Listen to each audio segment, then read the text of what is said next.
dimulai dari telur. Terus menjadi apa? Sebelum kepompong. Telur dan atas menjadi ulat, pinter. Ulat. Nah, ulat berubah menjadi apa? Kepompong. Lalu kepompong menjadi kupu-kupu pinter. Kupu-kupu bertelur lagi. Nah, selanjutnya seperti ini.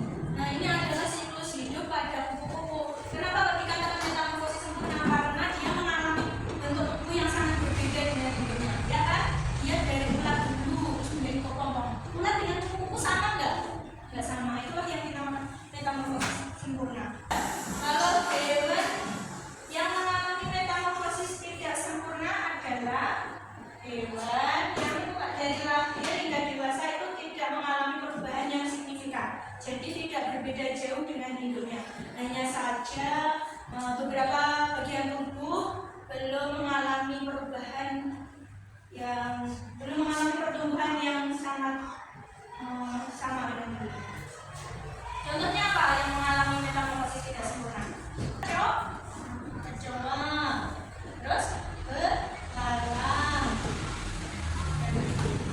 Kalau yang tidak sempurna, kecoa itu dari apa?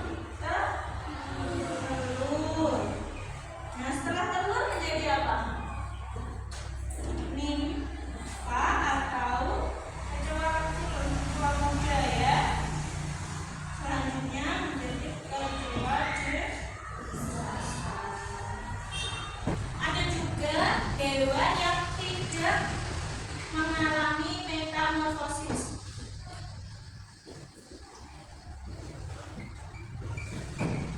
Contohnya ada ayam, kambing, dan masih banyak alat. Nah, sekarang tugas kalian kita membuat proyek diorama. Siapa yang sudah tahu proyek diorama? Proyek 3 dimensi proses perubahan bentuk tubuh hewan. Dibagi menjadi 3 kelompok ya. Ini kelompok pertama. Nah, di sini nanti ada macam-macam hewannya. Nanti tugasnya dipotong terus ditempelkan sesuai dengan ini garis-garisnya ya.